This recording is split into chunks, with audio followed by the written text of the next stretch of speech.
Good morning, praise the Lord. ઈશ્વરનો આભાર માનતા આવો આજનું વચન જોઈએ અને આજના વચન દ્વારા દિવસની શરૂઆત કરીએ.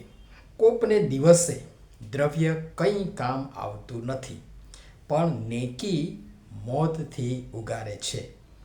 નીતિવચનોનું પુસ્તક તેનો 11મો અધ્યાય ને 4થી કલમ.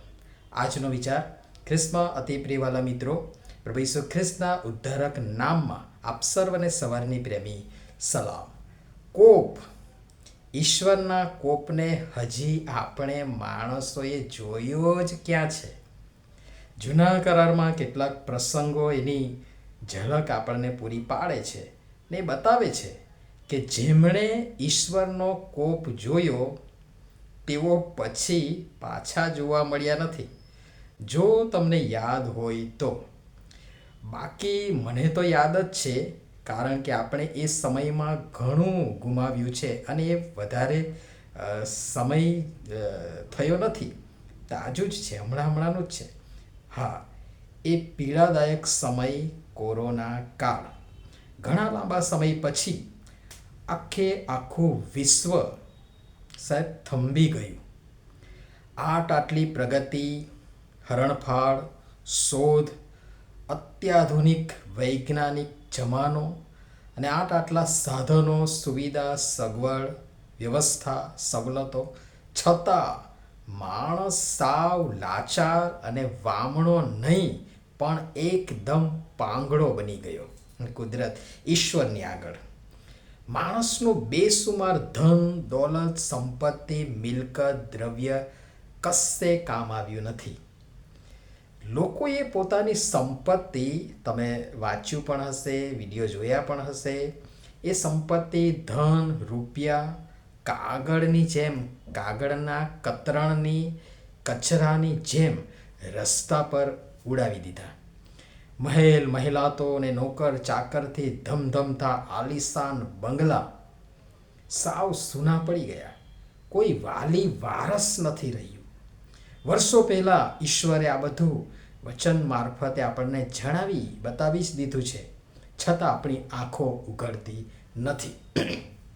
હજકીએલ પ્રબોધકનું પુસ્તક તેનો 7મો અધ્યાય અને 19મી કલમ તમે જોશો, બહુ સ્પષ્ટ એ સમયને યાદ કરો અને હજકીએલ પ્રબોધકના આ વચનને જુઓ. બહુ સ્પષ્ટ કહે છે કે તેઓ પોતાનું રૂપું રસ્તાઓમાં ફેંકી દેશે ને તેમનું સોનું અશુદ્ધ વસ્તુના જેવું થઈ પડશે. યહોવાના કોપને દિવસે તેઓનું સોનું રૂપું તેમને ઉગારી શકશે નહીં. તેઓ પોતાના આત્માને સંતોષ પમાડી શકશે નહીં, તેમ પોતાના પેટને પણ તૃપ્ત કરી શકશે નહીં, કેમ કે તે સોનું રૂપું તમને દુરાચરણ કરાવનાર ઠોકર રૂપ થયું છે. બિલકુલ સાંપ્રત સમયને બંધ બેસતું આ વચન. મિત્રો, આજનું પ્રભુનું વચન જે આપણે જોયું, સાંભળ્યું, વાંચ્યું, અને આ તમામ વચનો અને એ ભયંકર સમય ને આ તો માત્ર ટ્રેલર જ હતું અને છે. આખું ચિત્ર જે કોઈ પણ અડચણ વગર પરમેશ્વરે પોતે વર્ષો પહેલાં સેન્સર કરી જ દીધું છે, જેને ઈશ્વર એમના સમયે બહાર પાડશે. કલ્પના કરો ત્યારે શું થશે, અને એ બધું આપણને વચનોમાં બતાવી જ દીધું છે. એ યહોવા દેવનો દિવસ, યહોવા દેવના કોપનો દિવસ, જેના માટે પ્રબોધકો ઘણું બધું લખે છે. એમાંની પણ કેટલીક કલમોમાંથી સંક્ષિપ્તમાં આપણી સમક્ષ મૂકવાના માટે પ્રયાસ કરીશ. તો આમોસ પ્રબોધકનું પુસ્તક 5મા અધ્યાય 16થી 20માં તમે જોશો, એવા શબ્દો, એવા વચનો લખ્યા છે. સર્વ ચકલાઓમાં વિલાપ થશે, જેનાથી આપણે બચી શકવાના નથી. એ અંધકારરૂપ છે, પ્રકાશરૂપ નથી. એ તો જેમ કોઈ માણસને સિંહ પાસેથી નાસી જતા રીંછની ભેટ થઈ જાય અને ઘરમાં ભરાઈ જઈને પોતાનો હાથ ભીથે ટેકવીને ઊભો હોય, ટેકવતા તેને સાપ કરડે તેવો છે. ક્યાંય બચી શકશો નહીં, ક્યાંય બચી શકીશું નહીં. ક્યાંય શાંતિ નથી, સલામતી નહીં મળે, બચી નહીં શકાય.